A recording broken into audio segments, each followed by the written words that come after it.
우리 시어머니 진짜 착해. 3천만 원 그냥 주고 임플란트 한다고 하시길래 말렸어. 그 돈이면 우리 여행 한 번 더 가지? 그 말이 웃음 섞인 농담처럼 흘러나왔지만 저의 귀엔 유리 깨지는 소리처럼 들렸습니다. 퇴직 후 처음 맞은 평온한 나날들은 그 말 한 줄에 금이 갔습니다. 저는 이화영, 올해 65입니다. 먼저 이 이야기가 더 많은 분들께 닿을 수 있도록 구독과 좋아요를 눌러주세요. 함께 해주시면 감사하겠습니다. 저는 30년 동안 중학교에서 국어를 가르쳤지요. 교단에 서서 수많은 아이들에게 사람은 마음을 써야 한다고 가르쳤습니다. 정년퇴직을 하고 나니 오랜만에 제 시간이 생겼는데 막상 하루가 참 길더군요. 퇴직 후 몇 달이 지난 어느 날 아들 현우가 찾아왔습니다. 엄마, 우리가 새 아파트를 사는데 조금만 도와주세요. 아들의 부탁에 저는 망설이지 않았습니다. 노후 자금으로 모아둔 3천만 원을 꺼내 아들에게 내밀었지요. 그래, 얼마나 필요한데? 3천만 원만 있으면 계약금이 되거든요. 알았어. 엄마가 도와줄게. 며칠 뒤 며느리 서진이 집에 들렀습니다. 손에는 과일 바구니를 들고 있더군요. 어머님, 정말 감사해요. 어머님이 계셔서 저희가 이렇게 든든해요. 며느리의 그 말에 마음이 따뜻해졌습니다. 30년 동안 남의 자식들에게 인격과 예의를 가르쳤는데 이제는 제 자식이 그 가르침대로 살아가는 모습을 보는 것 같았지요. 아이들에게 늘 사랑을 가르쳤으니 나도 사랑으로 돕는 거야. 그렇게 믿었습니다. 교사로 살면서 쌓아온 신념이었으니까요. 아이들에게 베푼 만큼 내 자식도 저를 아끼고 사랑할 거라고 생각했습니다. 그날 밤 저는 오랜만에 편안한 마음으로 잠들었습니다. 퇴직 후 처음으로 느끼는 뿌듯함이었지요. 내 돈이 아들의 새 보금자리를 만드는 데 쓰인다니 이보다 더 좋은 일이 어디 있겠습니까? 하지만 그때는 몰랐습니다. 그 선택이 저를 조용히 갉아먹는 시작이었다는 걸 말입니다. 아들 부부는 새 아파트로 이사했고 저는 가끔 들러 살림을 도와주었습니다. 처음에는 가벼운 청소나 반찬 몇 가지를 해주는 정도였지요. 30년 동안 교단에 서서 분필가루를 마시며 살았으니 이제는 가족을 위해 시간을 쓰는 것도 나쁘지 않다고 생각했습니다. 어느 날 저녁 며느리가 전화를 걸어왔습니다. 어머님, 이번 주말에 시간 되세요? 그럼 무슨 일인데? 손주 예준이가 어머님 보고 싶대요. 숙제도 좀 봐주시면 안 될까요? 그래, 토요일에 갈게. 손주 얼굴을 보는 건 언제나 기뻤습니다. 아이의 맑은 눈을 보고 있으면 다시 교사 시절로 돌아간 것 같았지요. 그날 이후로 아들 집에 가는 횟수가 점점 늘어났습니다. 주말마다 때로는 평일에도 전화가 왔지요.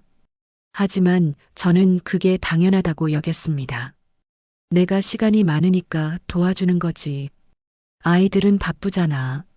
그렇게 스스로를 납득시켰습니다. 하지만 그 믿음이 저를 천천히, 아주 천천히 무너뜨리고 있었습니다. 처음에는 정말 작은 부탁이었습니다. 어머님, 이번 주 발표 자료 좀 봐주실래요? 어머님은 국어 선생님이셨잖아요. 며느리가 보내온 파일을 열어보니 회사 보고서더군요. 맞춤법도 틀리고 문장도 어색했습니다.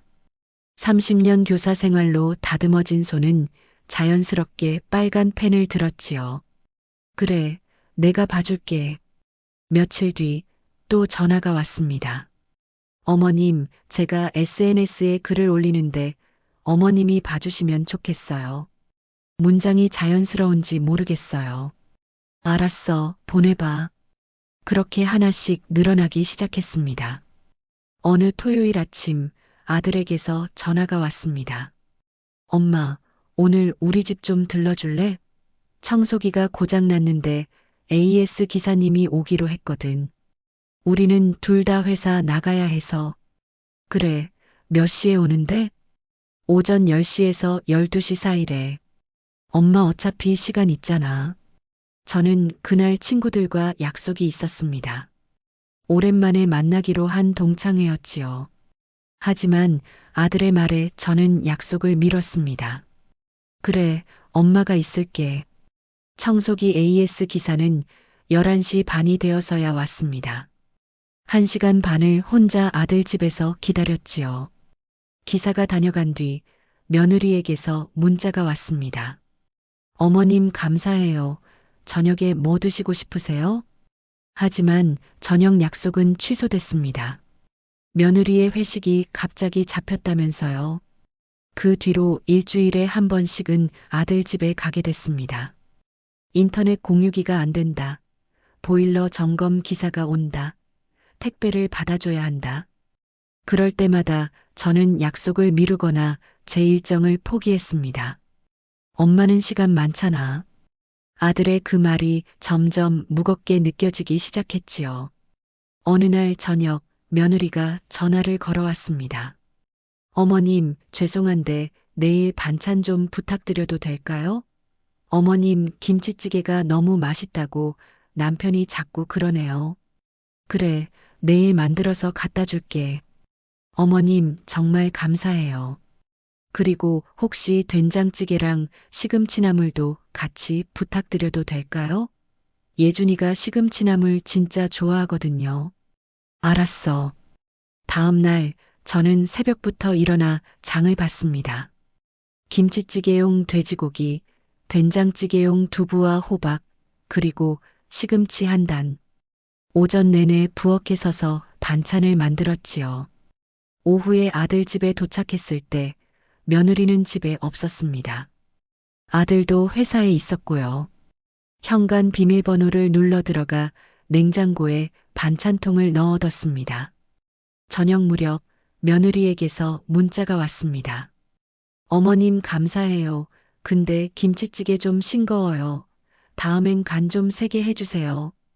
그 문자를 보는 순간 가슴이 뜨끔했습니다.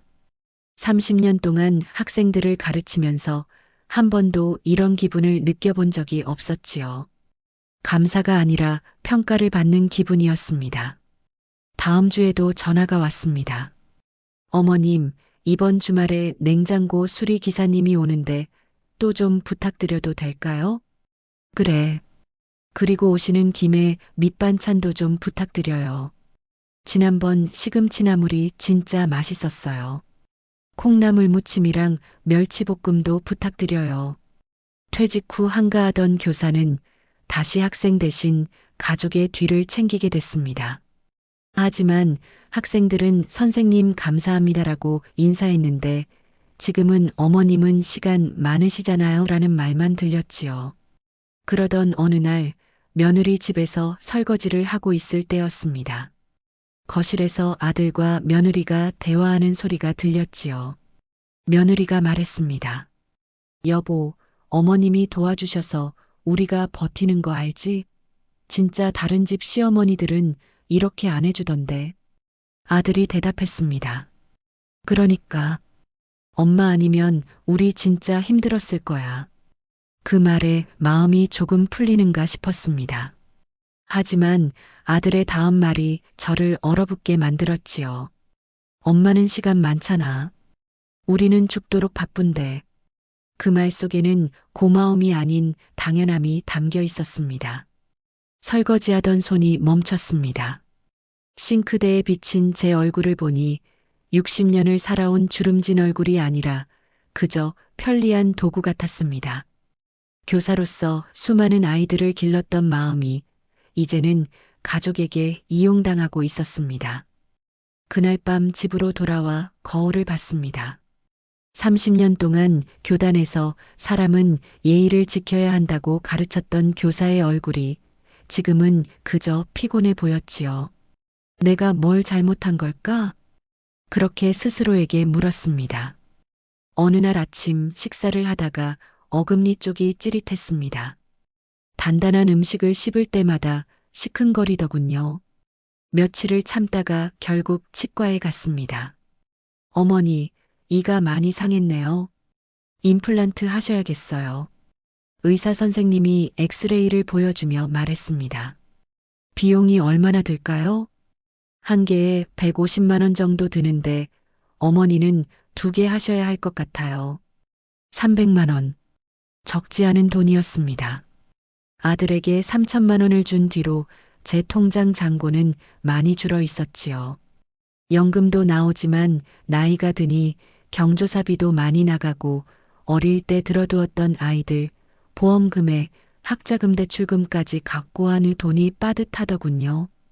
그날 저녁 아들에게 전화를 걸었습니다. 현우야, 엄마가 임플란트를 해야겠는데 병원비가 좀 부담이 되네.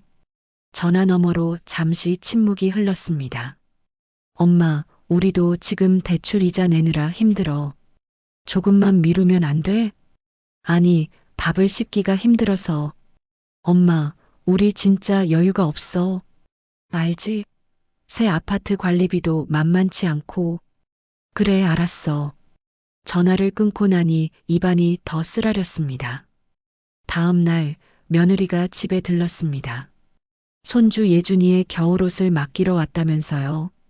어머님, 예준이 패딩 세탁 좀 부탁드려요. 드라이는 비싸서요. 그래, 알았어. 그때 며느리가 제 얼굴을 보더니 물었습니다. 어머님, 안색이 안 좋으신데 어디 아프세요? 아니, 이가 좀 불편해서 임플란트를 해야 하는데. 며느리의 표정이 미묘하게 변했습니다. 어머님 나이에 무슨 임플란트예요. 그냥 틀니 하세요. 요즘 틀니도 좋대요. 그 말은 칼처럼 가슴에 꽂혔습니다. 임플란트가 더 좋다던데. 어머님, 그게 얼마나 비싼데요? 틀니도 충분해요. 제 친구 어머님도 틀니 하시는데 아무 문제 없으시대요. 며느리는 그렇게 말하고는 예준이 옷가방을 건네고 갔습니다. 나이 들면 입도 함부로 못 벌리나 보네.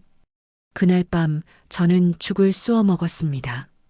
씹지 않아도 되는 음식만 찾게 되더군요. 일주일쯤 지났을까요? 며느리 집에 들러 예준이 숙제를 봐주고 있을 때였습니다. 거실 테이블 위에 카드 영수증이 놓여 있었지요. 무심코 보게 됐는데 피부가 50만 원이라고 적혀 있었습니다. 그날 저녁 아들에게 전화를 걸었습니다.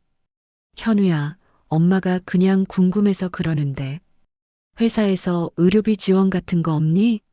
아, 그거 복지 포인트로 의료비 신청할 수 있긴 한데 왜? 얼마나 되는데? 한 200만 원쯤? 가슴이 철렁 내려앉았습니다. 현우야, 그럼 그걸로 엄마 임플란트 할 수 있는 거 아니니?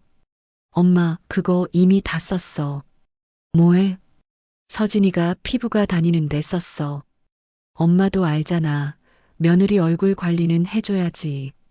전화를 끊는 순간 눈물이 났습니다.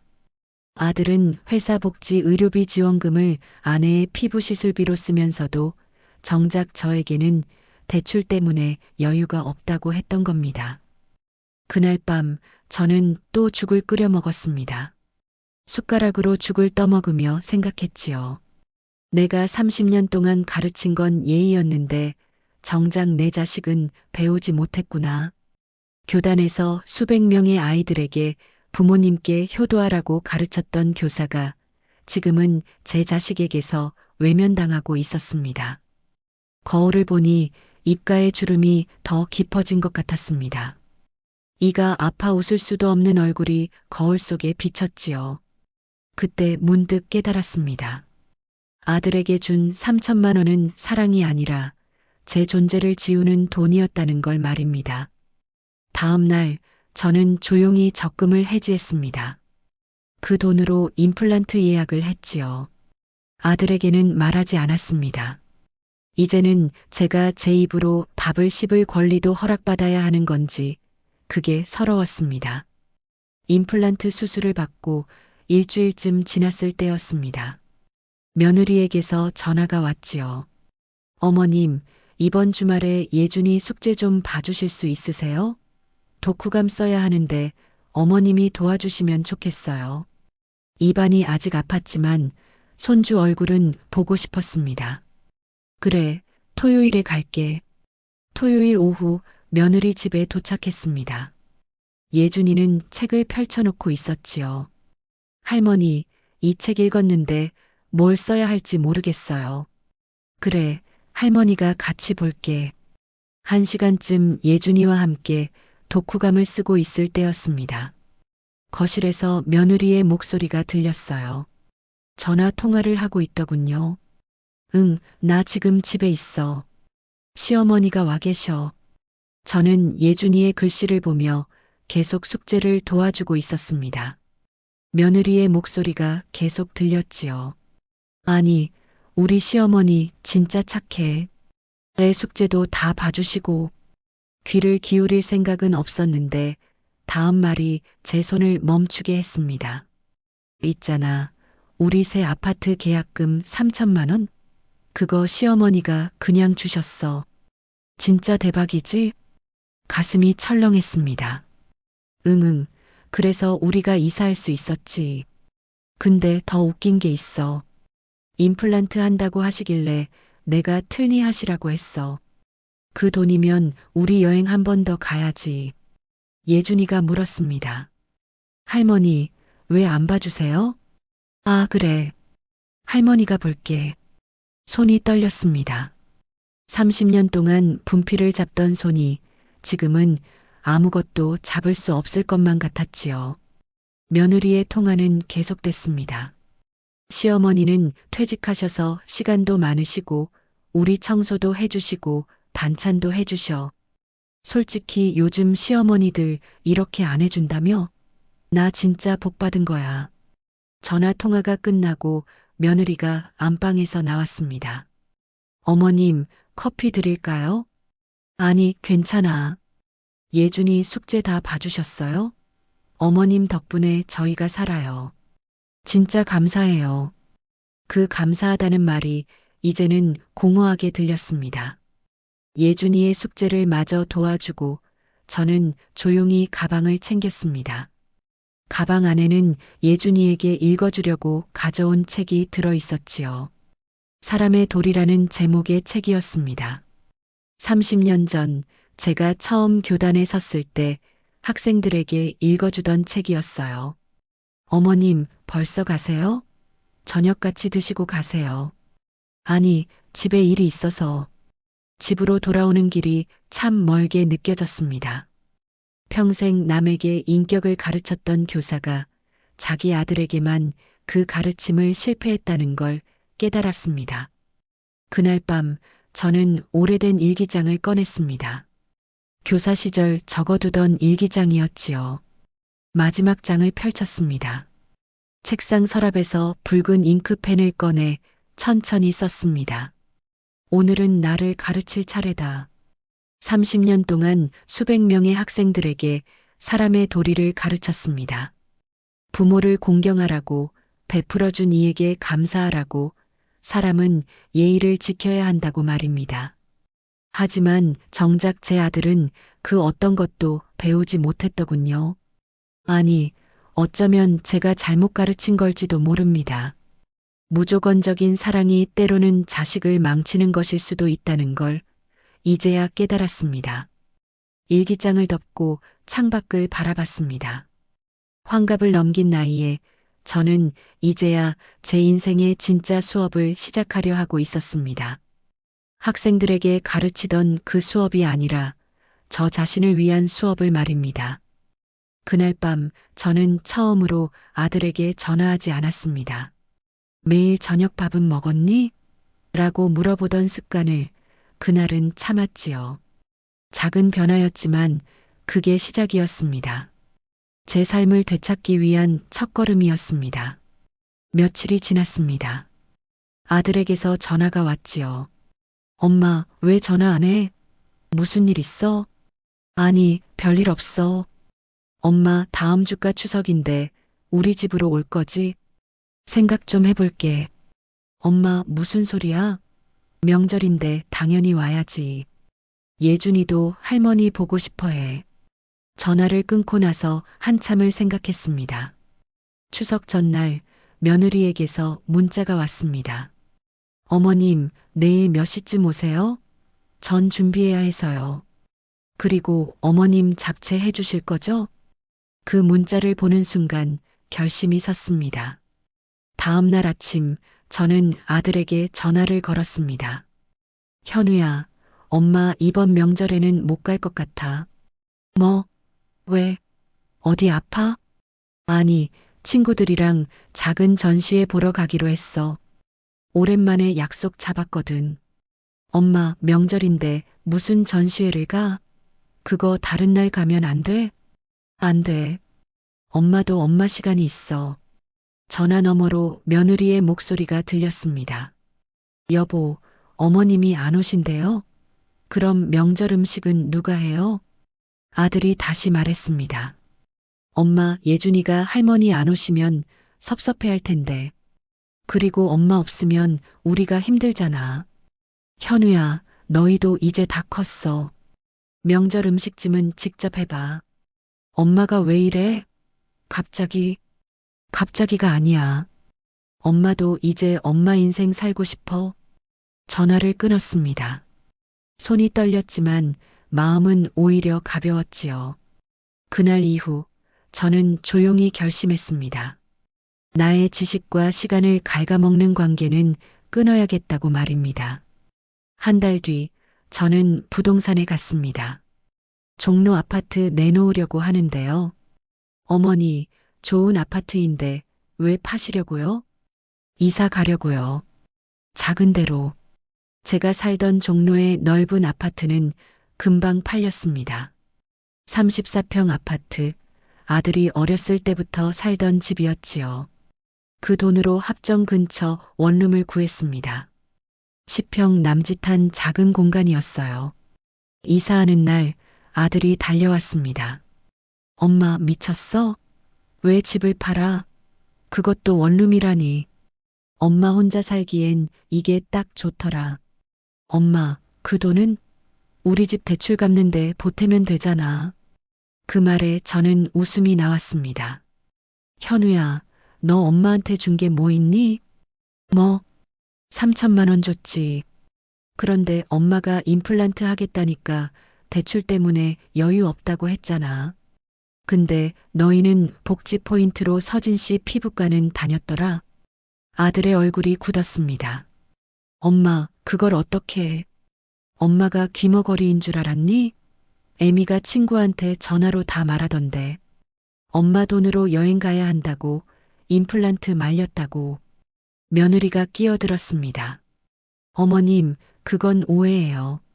제가 그런 말을 했어도. 오해? 30년 교사 생활하면서 아이들 변명 수천 번 들었어. 애미야, 오해와 진심은 구분할 줄 알아. 어머님, 현우야, 애미야. 엄마는 너희 가정부가 아니야.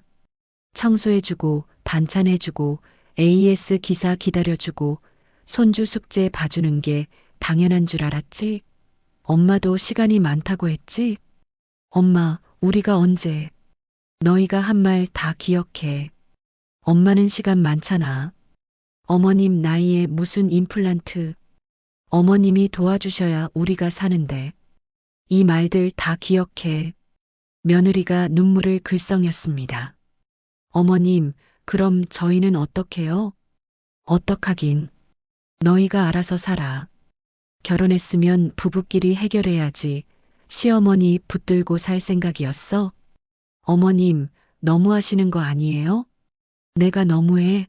3천만 원 받아놓고 엄마 이 하나 못 해주게 만들어 놓고 청소에 반찬에 손주 숙제까지 다 맡겨놓고 이제 와서 내가 너무하다고?